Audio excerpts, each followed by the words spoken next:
Ang walang kapantay na martial god, unang yugto. Kabanata 1966, ika-4 sa listahan ng Imperial Rankang. Ang halo ng Buddha ay nagpapaliwanag sa lahat. Ito ay nakasisilaw habang dinadalisay nito ang lakas ng demonyo. Nang maabot ng mga Buddhist energy si Lin Feng, lumitaw ang isang bagong mapanirang lakas, tulad ng milyon-milyong talim na umaatake kay Lin Feng. Gayunpaman, nanatiling kalmado si Lin Feng. Ang hangarin ng demonyo ay tumaas sa kalangitan, ang langit ay lumalago ay mas madilim at mas madilim, na pumipindot sa gintong liwanag. Ang kanta ng Nine Netherworlds ay patuloy na umalangaw sa hangin. Makikita talaga ng mga tao ang sound waves. Ang ilang mga thread ng dark energies ay lumitaw sa gininto ang katawan ni Dao Zanzeng. Nakakasilaw ang mga mata ni Dao Zanzeng. Tumingin siya kay Lin Feng at sinabing, ang isang masamang demonyo ay nakakagulat na makakalaban sa isang Buddha. Hindi ba ito ay tulad ng isang Heroka? Mabagal na tumugon si Lin Feng kay Dao Zanzeng. Si Dao Zanzeng ay mukhang natigilan. Heroka, ang mundo ng paglilinang ay tungkol sa lakas. Ang Buddhist at demon energies ay dalawang magkaibang uri ng lakas. Mahinahong sabi ni Lin Feng. Nagulat si Dao Zanzeng. Halo-halo ang nararamdaman niya, ngunit pinilit niyang huwag isipin ang mga bagay na iyon, kailangan niyang manatiling tiyaga. Ang halo ng kanyang Buddha ay naging mas nakakasilaw. Ang Budismo ay tungkol sa buhay. Ang Diabolismo ay tungkol din sa buhay. Ang linya sa pagitan ng Budismo at Satanismo ay manipis lamang. Maaari kang lumikha ng iyong lakas gamit ang parehong uri ng lakas. Sabi ni Lin Feng. Ipinagpatuloy niya ang pagkanta ng Nine Netherworlds. Mabilis na nagulo ang isip ng mga manonood sa kanta. Budista ka man o satanista, sa huli, kapag namatay ka, magiging skeleton ka at magiging pulbos ka. Isa akong demon cultivator, ngunit ako ay matyaga at determinado, kahit ang mga Budista ay hindi ako maimpluwensyahan. Sabi ni Lin Feng. Ang kanyang boses ay umalangaw sa ulo ni Dao Zanzeng. Para kay Lin Feng, hindi mahalaga kung siya ay isang Buddhist o isang demon cultivator, sa huli, ang kanyang layunin ay pareho, sila ay magkaiba lamang ng mga landas patungo sa parehong lugar. Ang layunin ng mga mandirigmang Budista ay lumaban. Sabi ni Dao Zanzeng. Ang kanyang mga gininto ang ilaw ay namuo at isang Buddha ang lumabas mula sa kanyang katawan, dahan-daang gumagalaw patungo kay Lin Feng, na nagpapalabas ng napakalaking lakas. Ang mga paraan ng Buddhist sa pagkuha ng nirvana ay talagang komplikado, naisip ni Lin Feng. Naramdaman niya ang halo ng Buddha, at lumitaw ang mga gulong ng kamatayan sa mga ilaw ng Budista. Patuloy itong inaapi ng demonyong kanta at dumidilim pa rin ang kapaligiran. Buhay ang mga tao, maging ang Budismo ay tungkol sa reincarnation. Hindi makakatakas ang mga tao sa kamatayan. Bulong ni Lin Feng. Isang walang katapusang bilang ng mga demonyo ang lumitaw sa kalangitan, at nagsimulang makipaglaban sa lahat ng mga sinag ng liwanag na Budista. Ang kanyang mga demonyo ay mukhang mga hari ng demonyo. Ikaw. Tumingin si Dao Zanzeng sa mga demonyo sa langit, at sa wakas, hindi na siya nakaimik. Ang pagkaunawa ni Lin Feng sa lakas ay sadyang kahanga-hanga. Ang mga hari ng demonyo ay patuloy na lumalaki at lumaki, at ang pinagmulan ng siyam na Netherworlds ay patuloy na umaagos palabas at sinisira ang mga ilaw ng demonyo. Ikaw ay isang demon cultivator, ipapakita ko sa iyo kung ano ang dapat na hitsura ng isang demonyong Diyos. Mabagal na sabi ni Dao Zanzeng. Bigla niyang ipinikit ang kanyang mga mata at nagsimulang bamulong ng mga bagay sa ilalim ng kanyang hininga. Nakita ni Lin Feng ang isang demonyong Diyos na gumagalaw patungo sa kanya. Ang hari ng demonyo ay may hawak na isang bakal na tinidor na naglalaman ng mga paputok na enerhiya ng demonyo. Ang mga Bodhisattva ay maaari ding maging tulad ng mga hari ng demonyo. Natigilan ang karamihan. Nakapagtataka, si Dao Zanzeng na isang Buddhist warrior, ay maaari ding palayain ang Yakse Kings tulad ni Gili. At ang Yakse King na iyon ay parang tunay na bagay, isang sinaunang demonyong Diyos. Lahat ay tungkol sa iyong mga pananaw at motibo. Ang mga Budista ay katulad ng mga Diabolista. Bulong ni Lin Feng. Pinakawalan ng hari ng Yaksa ang demonyong si Chi sa kakilakilabot na alon. Nakapikit lang si Lin Feng, nananatiling tiyaga at determinado. Ang Yakse King ay lumitaw sa kanyang harapan habang si Lin Feng ay nanatiling hindi gumagalaw. Gumagundong ang kulog, at nawala ang hari ng Yaksa. Napatulala si Dao Zanzeng. Paano mo nalaman? Tanong ni Dao Zanzeng kay Lin Feng. Nakapunta na ako sa Hell. Marami na akong nabasang libro. Sa mga aklat na iyon, nagbasa ako ng libro tungkol sa paglilinang ng Budista at demonyo. Mayroong maraming mga kasanayan na naglalaman ng mga spell ng demonyo para sa mga Buddhist cultivator. May misteryosong ghost spell din dito. Palagi kong iniisip na walang pagkakaiba sa pagitan ng paglilinang ng demonyo at Budismo. Kung gusto mong basahin ang librong iyon, maipapakita ko ito sa iyo. Sabi ni Lin Feng kay Dao Zanzeng. Gusto mo, kumunat ang noo ni Dao Zanzeng. Bakit ayaw ko? Tumiti si Lin Feng. Ang mga nakakasilaw na ilaw ay kumislap sa kanyang ikatlong mata at ilang alaala ang lumipat patungo sa ikatlong mata ni Dao Zanzeng. Unti-unting lumitaw ang aklat sa mga alaala ni Dao Zanzeng. Pagkatapos, bamulong siya. Nahihiya ako, pinoprotektahan ko ang sarili ko. Habang sinimulan ni Lin Feng na ipadala ang libro kay Dao Zanzeng, pinoprotektahan ni Dao Zanzeng ang kanyang sarili, sa paghihinala ni Lin Feng na may masamang intensyon. Ganyan ang mga tao, hindi ako na-offend. Sagot ni Lin Fang na may kalmadong ngiti. Sa una, ito ay isang mahusay na labanan, hindi ko akalain na mangyayari ang ganoong bagay. Natatawang sabi ni Dao Zanzeng. Nagulat ang lahat habang pinagmamasdan silang dalawa. Nagpunta kami dito para itanong ang aming daan. Ang paglilinang ay tungkol sa pakikipagkompetensya, ngunit nakikipagkompetensya tayo upang mahanap ang ating landas. Sino ang nagmamalasakit sa Imperial Ranking List? Sabi ni Lin Fang. Bigla siyang parang naliwanagan na tao. Tumayo si Dao Zanzeng at bamantong hininga. Pakiramdam ko mas mababa ako. Sabi niya, at saka pasimpleng umalis. Naglaho ang kanyang mga ilaw ng Budista, at tanging demonyo ang natitira. Lin Fang, kapag may oras ka, pumunta ka sa Kainan Buddhist Clan. Malakas na tumawag pabalik si Dao Zanzeng. Natigilan ang mga manunood sa kakaibang pagtatapos na ito. Natapos na ba ang kaganapan? Napatingin ang mga tao kay Lin Fang, na naka-cross-leg pa rin. Hindi sila nakaimik. Tinalo ni Lin Fang si Gili, at ngayon ay pinahiya niya si Dao Zanzeng sa pagiging mababa sa lawak ng kanyang paglisan. Hindi man lang sumulyap si Lin Fang sa audience. Ang kanyang demonyong hari ay nasa likuran pa rin niya na nararamdaman ang mga enerhiya ng lupa at langit. Ang lakas ng demonyo niya ay naging lakas ng buhay. Ang lakas ng Demon Kalpa ay lumitaw din sa isang nakasisilaw na display. Demonyo Kalpa. Nagulat ang mga nanonood. Ang mga demonyong ilaw ni Lin Fang ay lumalakas at masiksik. Tumangala si Lin Fang sa langit at ngumiti. Dahan-dahan siyang tumayo at huminga ng malalim. Muli, ang lakas ng Deva Mara Kalpa ay darating upang linisin ang kanyang katawan. Siya ay magiging mas malakas muli, at palapit ng palapit sa pagiging isang mataas na antas na emperador. Ang lakas ng Deva Mara Kalpa ay bumaba mula sa langit at binombo siya. Ang kanyang katawan ay nagliliyab sa liwanag. Ang mga tao ay namangha habang pinagmamasdan siya na tinatanggap ang lakas ng Deva Mara Kalpa gamit ang kanyang pisikal na katawan. Hindi man lang siya gumagamit ng cosmic energies para lumaban. Nakakatakot ang kanyang pisikal na lakas. Ang mga alon ng lakas ng Deva Mara Kalpa ay patuloy na binomba ang kanyang pisikal na katawan, at ang kanyang kaluluwa ay patuloy na nanginginig. Ang kanyang kaluluwa ay nagiging mas malakas, mas matatag. Ang dahilan kung bakit maaaring lumaban si Lin Fang ay dahil ang kanyang kaluluwa ay napakalakas, isang napakahalagang bagay kapag nililinas ng lakas ng Deva Mara Kalpa. Naantig ang mga matatandang lalaki sa langit. Mukhang natuwa si Ancestor Shi Tian. Siya ay labis na masaya, at hindi makapaghintay na si Lin Fang ay maging isang mataas na antas na emperador. Ang ibang matatandang lalaki ay patuloy na nakatitig sa kanya at pagkatapos ay kay Lin Fang. Kung si Lin Fang ay naging mas mataas na ranggo, siya ay magiging mas misteryoso at hindi maarok. Bilang isang katamtamang antas na emperador, maaari na siyang ranggo sa ika-4. Pinaalis niya si Gili at Dao Zanzeng sa kiyan. Naunawaan nila na ang mga kakayahan ni Lin Fang sa pag-unawa ay kahanga-hanga. Sa isang mundo kung saan ang mga tao ay labis na mapagmataas, lahat ay nais lamang na maging malakas. Pang-4 sa Imperial Ranking List, medium level na Emperor. Si Ancestor Shi Tian ay mukhang isang masayang bata. Mahinang ungol ng matandang lalaki ng Ancient University. Hehe, medyo malakas si Dao Zanzeng. Nahihiya siyang maging mas mababa.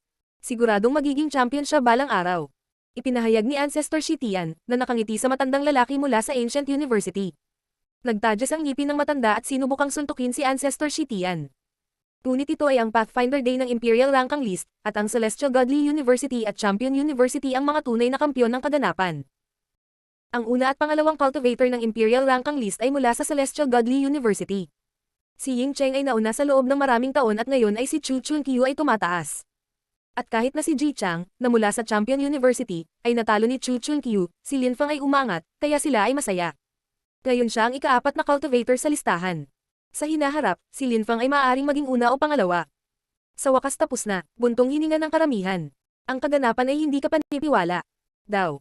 Sa sandaling iyon, inilabas ng lahat ng malalakas na cultivator si Dao. Lahat sila ay nadama na mas determinado kaysa dati. Ang dalawang pinakakahanga-hangang cultivator ng kaganapan ay tiyak na sina Lin Fang at Chu Chunqiu. Kahit na isang beses lang lumaban si Ying Cheng, nagulat siya sa lahat. Ang kanyang mapa ng ilang mga bansa at ang kanilang mga altar sa mga Diyos ng lupa at butil ay hindi kapanipaniwala, at nagdulot ng kaguluhan sa lahat ng dako. Para bang kaya niyang sirain ang 10,000 bagay ng nilikha. At kahit na si Ji Chang ay ngayon ang ikatlong cultivator, ang mga tao ay walang pag-aalinlangan sa kanyang lakas, siya ay hindi kapanipaniwala. Sa hinaharap, posibleng maging bagong champion si Lin Fang. Habang nagbubuntong hininga ang karamihan, tiningnan ni Lin Fang si Ji Chang gamit ang kanyang mga mata na nakakamatay. Pantay niyang sinabi, Ji Chang, halika rito. Ang walang kapantay na martial god, unang yugto. Kabanata 1967, Explosive Battle. Ji Chang, halika dito. Biglang tumahimik ang lahat. Lahat ay nakatingin kay Lin Fang. Gusto ni Lin Fang na ipagpatuloy ang pagtatanong para sa kanyang landas. Gusto niyang lumaban kay Champion Ji Chang. Si Lin Fang ang pinakamaraming nakipaglaban. Sa simula ng kaganapan, siya ay ika-20, at ngayon ay pang-4 na siya. At ngayon gusto pa niyang lumaban kay Ji Chang. Magandang bata. Si Ancestor Shi Tian ay natulala at masaya. Nais pang ipagpatuloy ng binatang iyon ang pakikipaglaban. Gusto niyang tapusin ang laban na sinimulan nila noong 1 taon. Si Ji Chang ay napapaligiran ng mga ilaw habang siya ay tumalon pasulong, at umalangaw ang kaluskos ng hangin na nawasak. Nagsimula siyang magpakawala ng hindi kapani-paniwalang dami ng mapanirang lakas at itinapon ang sarili kay Lin Feng. Noon, nakalaban siya ni Lin Feng sa araw ng seremonya ng kanyang champion, isang kakilakilabot na kahihiyan. Noong una, siya dapat ang bayani ng araw na iyon, ngunit dahil kay Lin Feng, ang lahat ng naalala ng mga tao ay ang kanilang labanan. Ngunit hindi siya makaganti sa loob ng unibersidad, hindi ito pinayagan ng unibersidad. Gayunpaman, ngayon, hinahamon siya ni Lin Feng sa harap ng lahat, kaya ngayon ay muli nang maibabalik ni Ji Chang ang mukha. Ang mga ilaw ng Cyan ay pumutok, at 100 metrong haba ng thread ng Cyan energies ang lumitaw. Lumitaw ang ilang anino at dumagundong ang mas maraming kulog. Ramdam na ni Lin Feng ang mapanirang enerhiya. Tumalon si Lin Feng nang walang pag-aalinlangan habang nagsimula siyang mag-deploy ng spell. Gayunpaman, iniunat ni Ji Chang ang kanyang kamay, nanginginig ang kulog habang sinisira niya ang deployment spell na hindi pa natatapos sa condensing. Patuloy na umaagos ang mga ilaw patungo kay Lin Feng. Mamatay. Malamig na sabi ni Lin Feng. Naglabas siya ng death intent kay Ji Chang, at lumitaw ang isang Nihility Sword. Isang Cyan Dragon ang lumabas sa katawan ni Ji Chang at pinrotektahan ang kanyang kaluluwa. Kasabay nito, sinira ng kanyang destructive daw ang lakas ni Lin Feng. Sinira ng layunin ng kamatayan ang katawan ni Ji Chang at ang layunin ng mapanirang daw ay ginawa rin sa katawan ni Lin Feng. Ang mga enerhiya ay napakatindi, at sapat na upang mapilitan silang dalawa. Mamatay. Tumalon si Ji Chang at itinaas kamao. Ang kanyang mga dragon ay umungal, at isang sinag ng liwanag ang bumaril kay Lin Feng. Earth. Naglabas si Lin Feng ng Earth Cosmic Energy na nagpoprotekta sa kanyang katawan. Naglabas siya ng mapang uyam na Cosmic Energies para sirain ang katawan ni Ji Chang, at sinimulang kantahin ang kanyang 9 Netherworlds Demonic Song. Naging itim ang katawan ni Ji Chang. Lumipad pasulong si Lin Feng, lumilitaw ang mga bakanting marka ng deployment ng espasyo sa ilalim ng kanyang mga paa. Nagsimula siyang gumalaw ng hindi nakikita ng mabilis habang nagpapakawala ng lakas ng hangin. Naglabas din siya ng sapat na World of the Living Imprints upang mabura ang kalangitan, agad na sinira ang pamamaraan ni Ji Chang. Bumaba ang mga imprint patungo kay Ji Chang. Art.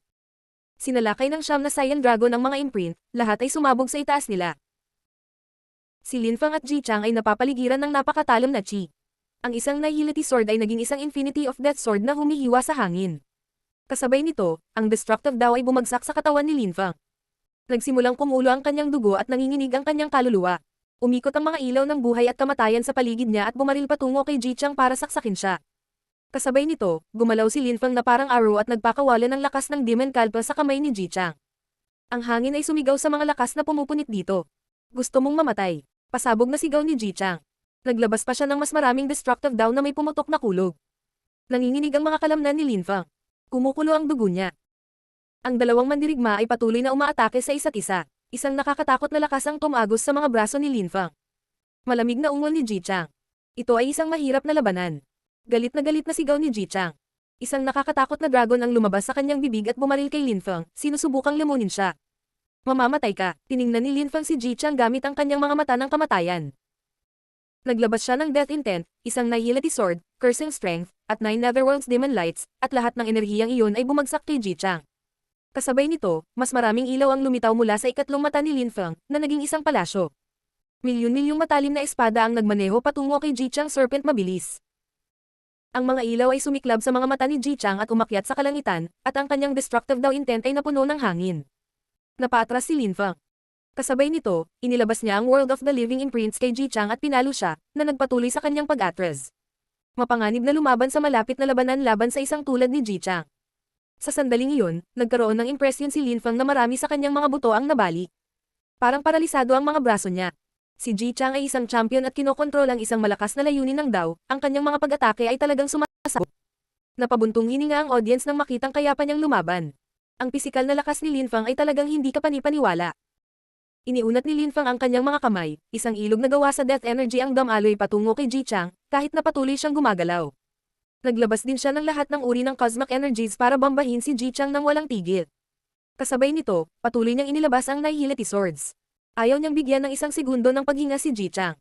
Gumawa si Ji Chang ng ilang mga handsil at naglabas ng sarili niyang mga sinaunang imprint. Ang nakakasilaw na Cyan Lights ay kumikinang, at ang mga Cyan Dragon ay patuloy na umaatake kay Lin Feng. Pagbabago ng Dao. Tinitigan ni Linfang ang mga dragon, nakita niya ang mga demonyong dragon na gumagalaw patungo sa kanya, nanginginig ang lupa at langit. Ang mga dragon ay umungal ng galit na galit. Maraming ilusyon na ilaw ang lumitaw. Ikanaway ni Linfang ang kanyang mga kamay at ang mga demonyong kamatayan ng mga dragon ay nagsama-sama at nagpakpak patungo sa mga Saiyan na dragon.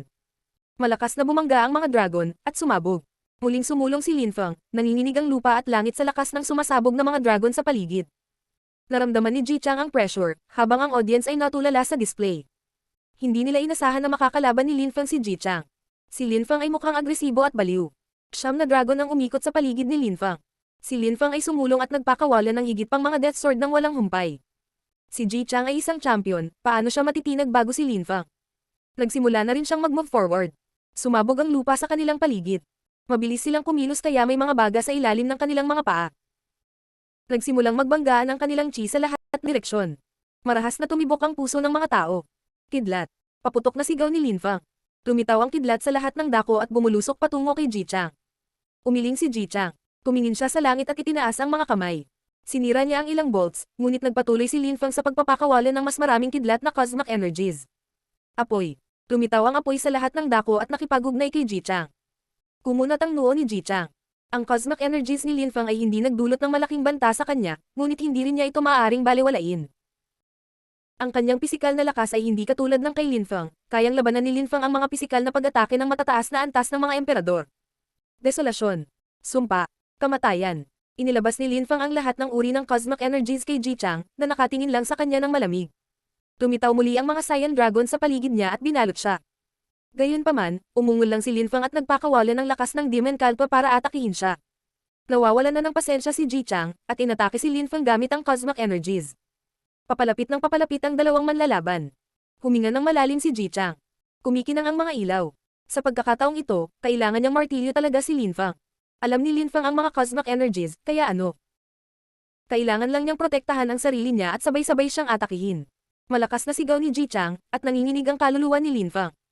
Pakiramdam ko ay maaaring sumabog ang dalawang mandirigma anumang oras. Tumitaw ang mga espadang kamatayan sa lahat ng dako at pumagos sa ulo ni Ji Chang.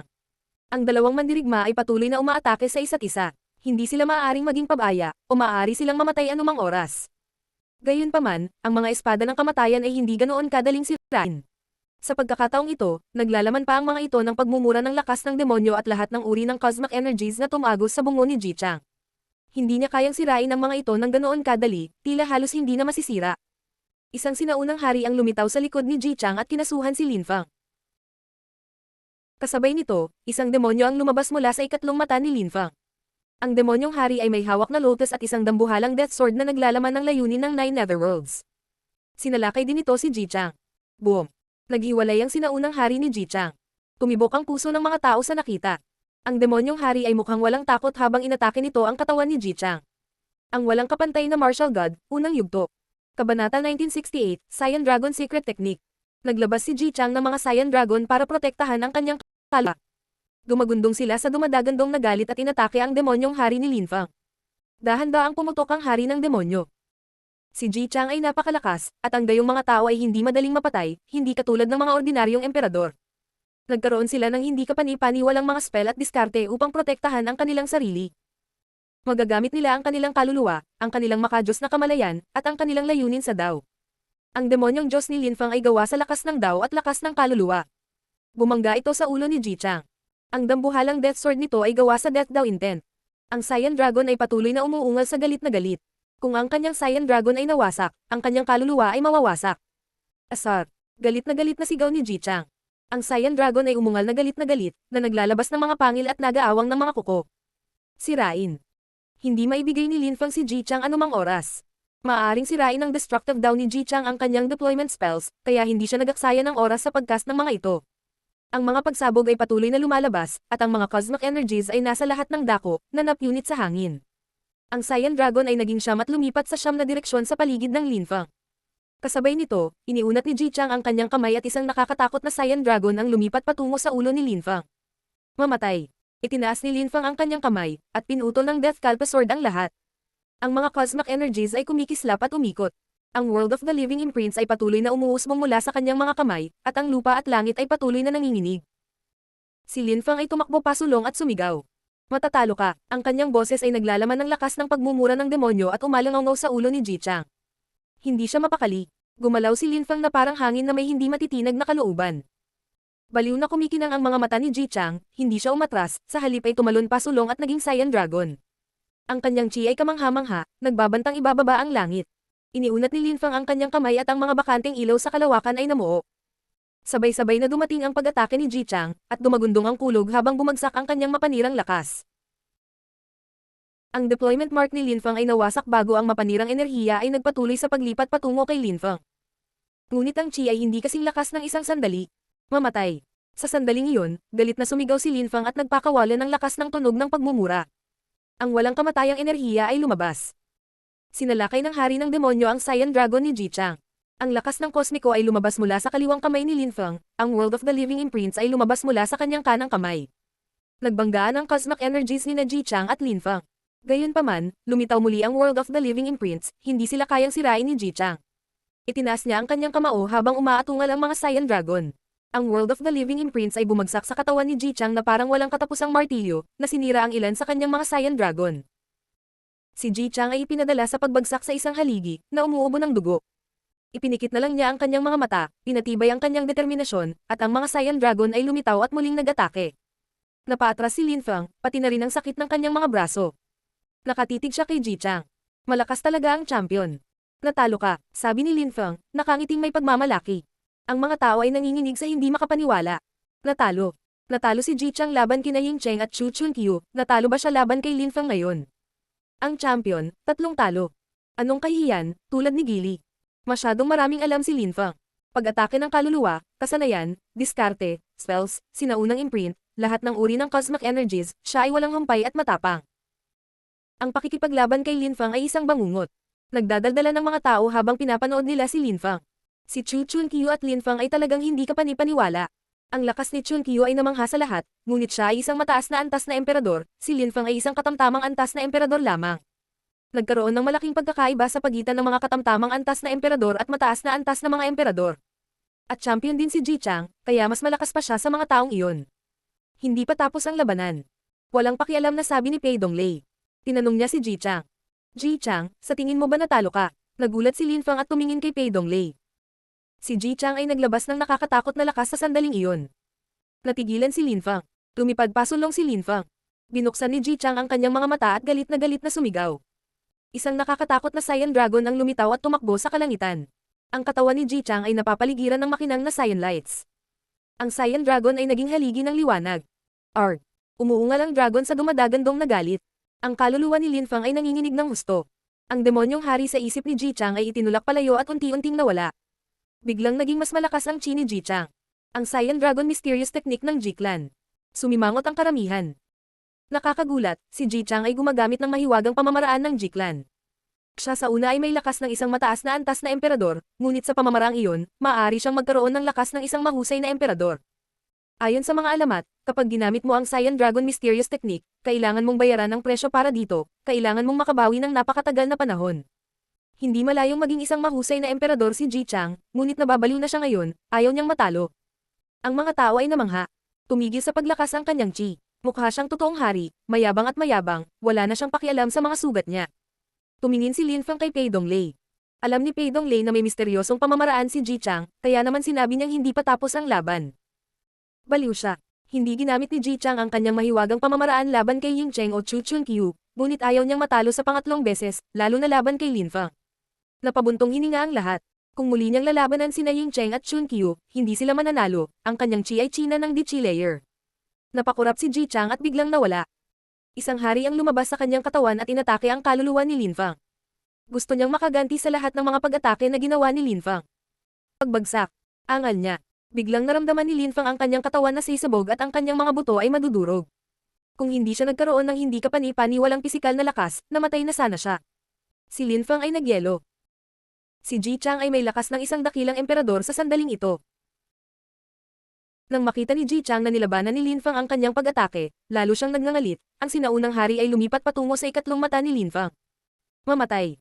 Sumabog si Death Chi, at si Ji Chang ay umungol ng malamig. May isa pang pagsabog, at si Lin Fang ay itinapon payo. Sumimangot si Ancestor Shi Tian at ang matandang lalaki sa tabi niya ay tumawa. Haha, sino sa dalawang estudyante ng Champion University ang mas gusto mo? Tumahimik ka, sabi ni Ancestor Shitian, na patuloy na nanunood.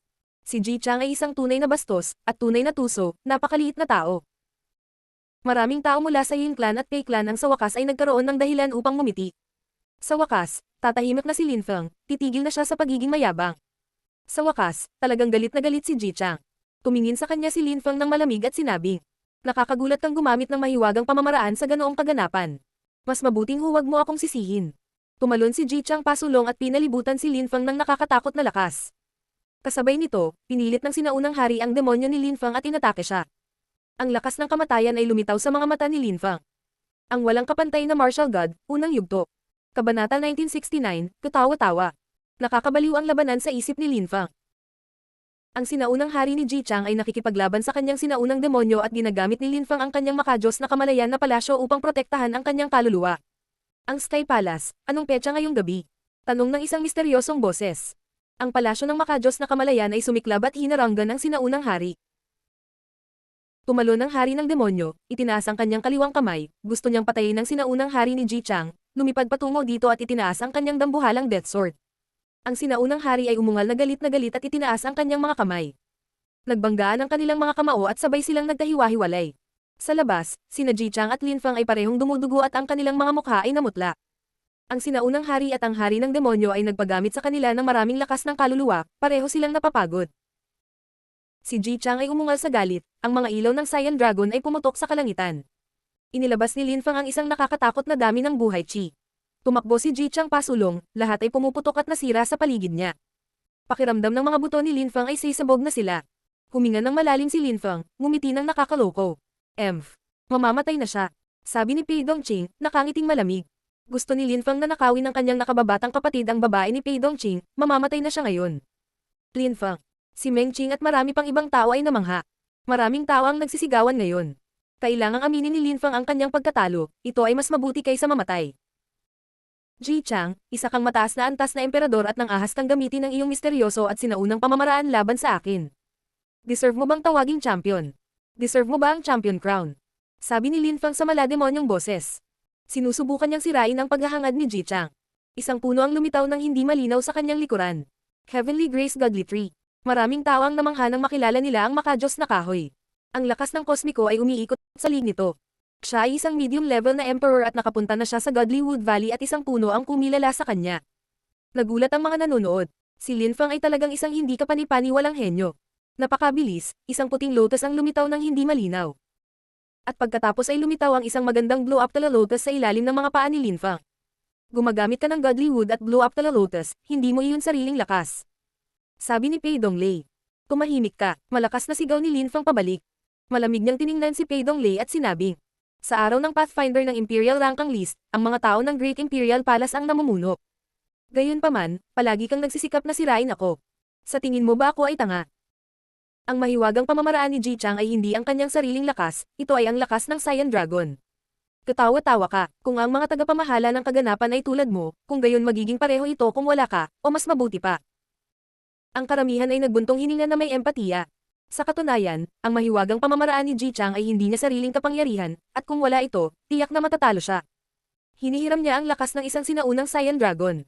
Ang puno at lotus ni Lin Feng ay magkatulad, maaari siyang humiram ng lakas mula sa kanila. Hinatak ni Pei Donglei ang mukha. Siya ay isang disipulo ng Great Imperial Palace at sila ang namamahala sa kaganapan. At ngayon may nang ahas mang insulto sa kanila. Kahit na gumamit ka ng panlabas na mapagkukunan ng lakas, hindi ito magbabago ng anuman. Mahinang sabi ni Ji Chang. Itinaas niya ang kanyang mga braso, na tila mga ilusyonaryong dragon. Hindi siya pinansin ni Lin Feng. Dahan-dahan niyang itinaas ang kanyang kamay at biglang nakondense ang lahat ng uri ng cosmic energies, hangin, apoy, kidlat, pagmumura. Ang hangin ay ganap na nabaluktot sa kanyang paligid. Isang walang katapusang dami ng cosmic energies ang naipon sa mga kamay ni Lin Feng. Ang mga liwanag na sinag ay nakaguhit sa kalangitan. Ang mga enerhiya ay naging isang itim na lotus, mukhang mas totoo. Iyan ay. Ang mga tao ay namangha. Anong uri ng layunin ng daw iyon? Pinahintulutan ng Heavenly Grace Godlywood si Lin Feng na gamitin ang lahat ng uri ng cosmic energies. At ang layunin ng daw na ito ay nagbigay daan sa kanya na i-condense ang lahat ng uri ng cosmic energies. Nang tumingin ang mga tao sa itim na lotus ni Lin Feng, lahat sila ay kinilig. Napatigil si Ji Chang sa pagtataka. Delikado ang itim na lotus na iyon. Nanatili siyang tahimik ng ilang segundo, ngunit pagkatapos ay itinaas niya muli ang kanyang dakilang imperial na chi. Naghahanda na si Ji Chang para makipaglaban, naisip ng karamihan. Naramdaman nila na naghahanda na si Ji Chang, pinapalapot niya ang kanyang lakas at lalong lumalim ang hangin. Nagsimulang magbanggaan ang mga enerhiya ni Lin Feng at Ji Chang. Pareho silang mukhang sinaunang hari. Pagkaraan ng mahabang panahon, sa wakas ay nagsimula na silang sumulong. Nanginginig ang mga tao. Ang dalawang mandirigma ay palapit ng palapit sa isa't isa. Isang napakalaking Saiyan Dragon ang lumipad patungo sa itim na lotus ni Lin Feng. Ang itim na lotus ay lumaki sa isang napakalaking sukat. Ang pagsabog ng liwanag ay nabulag sa mga tao habang ang mga alon ng enerhiya ay dumagundong. Hindi na nila makita sina Lin Feng at Ji Chang, nawala na sila sa lakas. Ang mga ligaw na discharge ay napunit sa bawat direksyon. Bumaba ka, sigaw ni Pei Donglei. Ang lahat ay tumalon mula sa Celestial Imperial Pillars habang ang isang mapanirang puwersa ay tumalon sa kanila. Tumibok ang kanilang puso sa malapit na tawag. Masyado nang lumayo ang mga lalaking iyon. Sina Ji Chang at Lin Feng ay parehong mula sa Champion University at itinaya nila ang kanilang buhay. Tumibok ang Death Chi at lumundag sa entablado. Nagkalat ang lahat. Nakita muli ng mga tao sina Ji Chang at Lin Feng. Naka-crossleg sila at nakapagpalit na ng damit, pero magulo pa rin ang buhok, at duguan pa rin. Naglagay si Ji Chang ng pellet sa kanyang bibig, inilabas ni Lin Feng ang buhay chi. Ang makadyos na punong kahoy ay lumitaw ng hindi malinaw. Pareho silang nasugatan ng husto. Ang pagmamasid ng mga tao sa pagkamangha. Pareho silang malubhang nasugatan. Paano sila iranggo sa Imperial Ranking List? Maraming tao ang tumingin kay Pei Donglei. Ang mga miyembro ng Great Imperial Palace ang namamahala sa Imperial Ranking List. Si Lin Feng ay may kalamangan, pagkatapos ay ginamit ni Ji Chang ang kanyang mahiwagang pamamaraan. Ngayon ay pareho silang nasaktan. Dapat na pumangatlo si Lin Feng. Mahinahong sabi ni Hao Qinglin. Tumanggo ang ilang tao. Ginamit ni Ji Chang ang kanyang mahiwagang pamamaraan, ngunit ginamit ni Lin Feng ang kanyang sinaunang puno at lotus. Malaki ang naitulong nito sa kanya. Nanalo si Ji Chang. Pakli ng ilang tao mula sa Ji Clan. Talaga, sabi ni Pei Donglei na tumanggo sa pagsang-ayon. Tumingin siya kay Lin Feng at sinabi, Lin Feng, humiram ka ng sobrang lakas. Pang-apat ka, okay ka lang ba niyan? Binitawan ni Lin Feng ang mas maraming life chi, binuksan ang kanyang mga mata at tumingin kay Pei Donglei. Kung sasabihin kong hindi ako okay niyan, ay rango mo ba ako sa pangatlo? Ayoko. Walang pakialam na sagot ni Pei Donglei. Kung ganoon, bakit kailangan mong magsalita ng kalokohan? Mahinahong sabi ni Lin Feng. Naninigas ang mukha ni Pei Donglei. Umuungo si Pei Donglei. Swerte mo sinasabi ko sayo. At saka, tapos na ang event, kaya ngayon ay i-aanunsyo ni Yin Rui ang kasal ni Yin Yu. Noong nakaraan, tinanong mo kung ang iyong nakababatang kapatid ay maaaring magpakasal sa kanya. Well, pasensya na talaga. Mukhang galit na galit ang mga miyembro ng Yin Clan, lalo na si Yin Rui. Siya ang dapat na mag-announce ng kasal ni Yin Yu at si Pei Donglei ang unang nagsalita. Ngayon ay wala na silang masabi. Gayunpaman, mukhang hindi natin si Lin Feng. Tumingin siya kay Pei Donglei at ngumiti ng mapanukso. Ang mga miyembro ng Great Imperial Palace ang namamahala sa kaganapang ito, maraming taon na ang nakalipas. May kapangyarihan ka sa Holy City, symbolic lang yan. Gayunpaman, kung guguluhin mo ang Imperial Ranking List, wala nang pakialam ang mga tao tungkol dito. Sabi ni Lin Feng sa mapanghamak na paraan. Wala akong pakialam kung pangatlo o pang-apat ako sa katangahan mong listahan. Alam ko kung gaano ako katatag. Maaari mong alisin ang aking pangalan sa iyong listahan kung gusto mo. Tignan natin kung may pakialam pa rin ang mga tao dito. Kailangan mo ng ganoong listahan para magkaroon ng kapangyarihan, ang mga tao dito ay hindi kailangang mapunta rito. Kung gusto mo, pwede mo pang ilagay ang pangalan ko sa ibaba ng listahan. Wala akong pakialam. Sabi ni Lin Feng, itinuro si Pei Donglei. Pinagtatawanan niya si Pei Donglei. Ilalagay ba ni Pei Donglei ang pangalan ni Lin Feng sa ibaba ng listahan? Kinokontrol lang nila ang listahan, kaya walang silbi. Ang walang kapantay na martial god, unang yugto. Kabanata 1970, pagtatapos ng araw ng Finder. Si Pei Donglei ay tumingin kay Lin Feng ng malamig. Ang Imperial Ranking List ay nagbigay sa kanila ng kapangyarihan sa banal na lungsod. Tama si Lin Feng. Ito ay isang simbolo. Siyempre, hindi niya mailalagay ang pangalan ni Lin Feng sa ibaba ng listahan. Kailangan nila ng isang listahan, ngunit hindi kailangan ng mga cultivator. Imposibleng sabihin kung sino ang nanalo sa laban na ito. Gayunpaman, si Lin Feng ay isang medium-level na emperador. At siya ay patas sa kanyang pakikipaglaban kay Ji Chang. Pangatlo na siya sa ngayon. Maaari silang lumaban muli sa ibang araw at tutukayan natin kung sino ang mananalo. Sabi ni Ren Tianxing sa sandaling iyon. Lumitaw ang pangalan ni Lin Feng sa ikatlong posisyon. Tumingin ang karamihan sa Imperial Ranking List at huminga ng malalim ang lahat. Nakapagtataka, umakyat si Lin Feng sa ikatlong posisyon. Walang naka-anticipate noon. Ngayon, siya ay kasing ganda ni Chu Chunkyo. Tiningnan ni Pei Donglei ang listahan at nanatiling tahimik.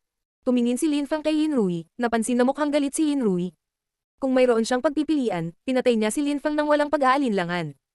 Tumingin si Linfang kay Yinyu. Kawawang babae. Tumingon si Linfang at tumingin kay Pei Dongqing ng malamig. Gusto niya itong patayin. Mukhang galit na galit si Pei Dongqing. Manggahas ba si Linfang na patayin siya? Pangatlo ka sa Imperial Ranking List. Tapos na ang event. Mahinahong sabi ni Pei Donglei. Nalungkot ang lahat, ayaw nilang matapos ang kaganapan. Sa wakas, natapos din. Walang pakialam na ngumiti si Linfang. Noon, naabot mo ang tuktok ng listahan nang magkaroon ka ng lakas ng tuktok ng layer ng Huangqi. Dahan-daang tumayo si Linfang. Tiningnan niya si Pei Donglei, ang mga miyembro ng Yin Clan, at ang karamihan. Lumipad siya sa tabi ni Meng Qing at sinabi, "Bumalik tayo sa universidad." Tumingin si Wu Shang kina Linfang at Yinyu, ngunit sa huli ay sinundan niya si Linfang. Bumalik na sila sa university. Ang nangungunang 10 ng Imperial Ranking List ngayon ay sina Ying Cheng, Chu Chunqiu, Linfang, Ji Chang, Dao Zhonseng, Gi Li, Shi Yunfeng, Zhu Shenfeng, Yin Gutian, at Wang Zong. Nagkaroon ng malaking pagbabago. Dahan-daang bumangon si Yin Rui sa hangin at sinabi kay Yin Gutian, "Gutian, bumalik ka sa clan at magsanay ng cultivation." "Naiintindihan ko," sabi ni Yin Gutian, matigas na tumango. Ang dalawang kabataan ng Yin Clan ay hindi maaaring sumali sa Great Imperial Palace. Ang kaganapan ay naging trahedya para kay Yin Gutian. "Brother Pei," sabi ni Yin Rui sa isang malakas na cultivator ng Pei Clan na nakangiti. Ang malakas na cultivator ng Pei Clan ay nagsabi, "Brother Yin Rui, ako ay personal na pupunta sa Yin Clan upang magmungkahi ng isang alyansa ng kasal. Ang Pei Clan at ang Yin Clan ay malalaking angkan sa banal na lungsod. Kailangan nilang maging magalang at palakaibigan." "Nakikita ko," tumango si Yin Rui at hindi na nagsalita. Ang kanilang dalawang malalaking angkan ay magiging kakampi. Si Linfang ay napakalakas, ngunit sa huli, si Yin Rui ay kailangang pumili ng kapangyarihan kaysa sa lakas. Ang pinakagalit na galit ay hindi ang Pei Clan o ang Yin Clan sa araw na ito, gayunpaman. Ito ay ang Ji Clan. Si Ji Chang ay isang kampyon. Isang taon na ang nakararaan, hinangaan siya ng lahat, at pagkatapos ay sinira ni Linfang ang kanyang champion ceremony. Ngayon, isang taon na ang lumipas, at sa Pathfinder Day ng Imperial Ranking List, 3 beses na natalo si Ji Chang. Natalo siya laban kay Ying Cheng, na hindi mahalaga dahil napakalakas ni Ying Cheng. Ngunit pagkatapos ay natalo siya laban kina Chu Chunqiu at Linfang. Nakakahiya. Gayunpaman, ang Ji Clan ay walang pagpipilian kundi ang aminin na sina Chu Chunqiu at Linfang ay napakalakas, lalo na si Linfang. Mayroon lamang siyang lakas ng katamtamang antas na emperador, ngunit isa na siyang hindi kapani-paniwalang cultivator. At ngayon ay maaari na lamang nilang hintayin si Ji Chang na makabangon mula sa paggamit ng mahiwagang pamamaraan. Sana hindi sumuko si Ji Chang, buntong hininga ng leader ng Ji Clan.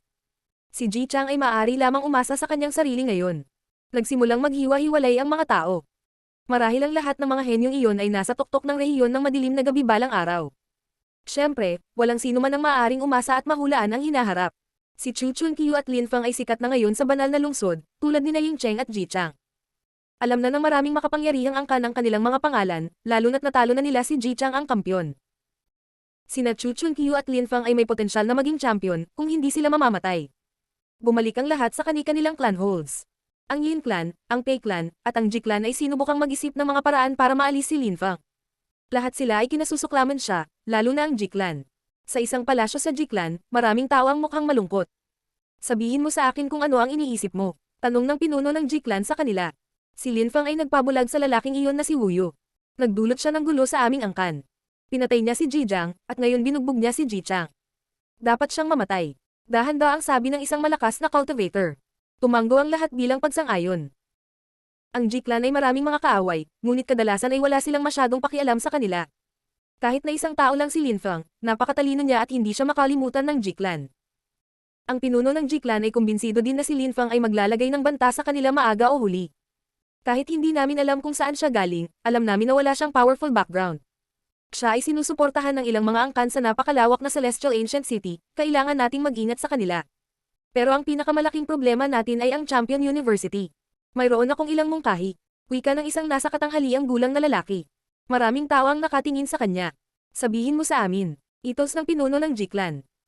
"Hindi problema sa amin ang pag-iral ni Linfang. Ito ay kahit na isang magandang bagay para kay Ji Chang. Si Linfang ay may talento, magpapatuloy siya sa pagbangon. Mas magiging determinado at mas motibasyon si Ji Chang. Champion siya, napaka-motivated at talentado. Dahan-daang simula ng taong iyon. Tumango ang pinuno ng Ji Clan at ang iba pa. Talagang determinado si Ji Chang, palaging determinado ang mga champions. Hindi siya kasing talino ni Linfang, ngunit determinado siya at walang imposible. Mabuti. Gayunpaman, maaari nating laging apihin siya kapag mayroon tayong mga pagkakataon. Huwag mo lang siyang patayin, sa ganoong paraan walang masasabi ang Champion University. Tignan natin kung ano ang magiging reaksyon ni Lin Fang. Sabi ng pinuno ng Jiklan. Tumanggo ang lahat bilang pagsang-ayon. Kung si Lin Fang ay patuloy na inaapi, hindi siya makakabangon at si Ji Chang ay maaaring malampasan muli siya sa isang punto.